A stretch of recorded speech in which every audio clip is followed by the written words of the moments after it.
तायकाल पक्षाला नवीन चिन्ह मिळालं आहे. असं तर अनेक दिवस पक्ष आणि चिन्ह याची एक वेगळी परिस्थिती ही निर्माण झाली होती. राष्ट्रवादी काँग्रेस पक्षाची स्थापना ही आदरणीय पवार साहेबांनी केली आणि अतिशय चुकीच्या पद्धतीने आदरणीय पवार साहेब ज्यांनी पक्ष स्थापन केला, फाउंडर आहेत आणि पक्षाचे अध्यक्ष आहेत, त्यांच्यावर जो अन्याय झाला आहे अतिशय दुर्दैवी आहे. कारण का ही अशी घटना भारताच्या इतिहासात कधी झालेली नाही की फाउंडर, मेंबर आणि प्रेसिडेंटकडून त्याचा पक्ष काढून घेतला.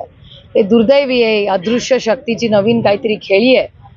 पण ठीक आहे, आता अदृश्य शक्तीच देश चालवते.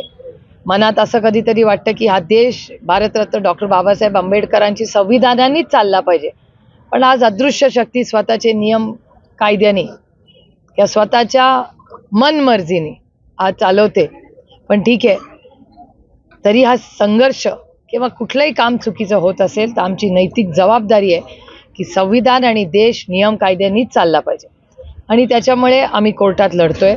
त्याचबरोबर या लोकसभेचं इलेक्शनही आलेलं आहे, त्याचबरोबर असेंब्ली सेशन पण आहे. त्याच्यामुळे एका लोकशाहीमध्ये प्रत्येकाला इलेक्शन लढायचा अधिकार आहे. आणि मागच्याही आठवड्यात जेव्हा आम्ही सुप्रीम कोर्टात गेलो, मी सुप्रीम कोर्टाचे मनपूर्वक आभार मानते.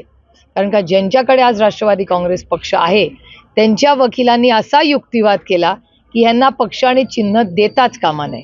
मी सुप्रीम कोर्टाचे मनपूर्वक आभार मानते की माननीय सुप्रीम कोर्टाने त्यांच्या वकिलांना सांगितलं की ही लोकशाही आहे.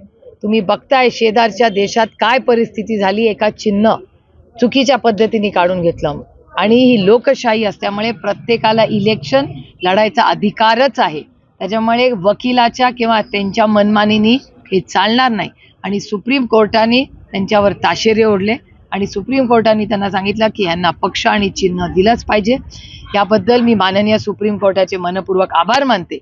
आणि त्यानंतर इलेक्शन कमिशनला आम्ही तातडीने ती ऑर्डर दिली आणि मी इलेक्शन कमिशनचे ही मनपूर्वक आभार मानते की कोर्टाची ऑर्डर, माननीय सुप्रीम कोर्टाची ऑर्डर जे आमचं मेरिटमध्ये होतं, खरं तर मेरिट म्हणजे ओरिजिनल पक्ष आणि घड्याळच आदरणीय पवार साहेबांना मिळायला पाहिजे, पण अदृश्य शक्तीची मनमानी चालली आता.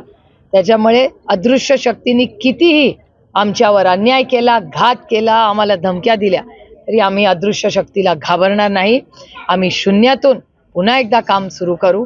आणि आता राष्ट्रवादी काँग्रेस पक्ष, शरदचंद्र पवार आणि तुतारी हे आमचं चिन्ह आहे.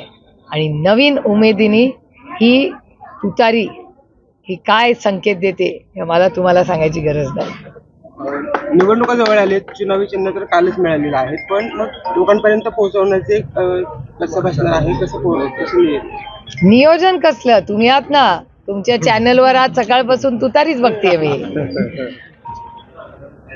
मनोहर जोशींचं निधन झालेलं आहे, राज्याचे मुख्यमंत्री होते, काय जोशी साहेब हे आमच्यासाठी एक आदर्श, अतिशय सुसंस्कृत असं एक नेतृत्व म्हणून मी अतिशय लहान असल्यापासून त्यांना फार जवळून पाहिलेलं आहे. जोशी आणि पवार कुटुंबाचे 5 दशकाचे ऋणानुबंध आहेत.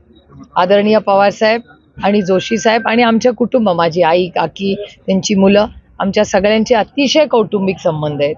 आणि आज सरांच्या बरोबर मला आवर्जून बाळासाहेबांची आणि काकींची मानची आठवण येते. याचं कारण की जेव्हा जेव्हा आम्ही कधी कधी सगळे एकत्र भेटायचो, कारण का आमची नाती जरी आमचे राजकीय मतभेद असतील तर आमच्या सगळ्या म्हणजे ठाकरे कुटुंब, पवार कुटुंब, जोशी कुटुंब, महाजन साहेबांचं कुटुंब असेल, मुंडे साहेब, किती अशी कुटुंब तुम्हाला सांगू ज्याच्यात आमच्यात जरूर राजकीय मतभेद होते पण मनभेद कधी नव्हते. हाच तो कैलासाची यशवंतराव चव्हाणांच्या स्वप्नातला जो महाराज. एबीपी माझा, उघडा डोळे बघा नीट.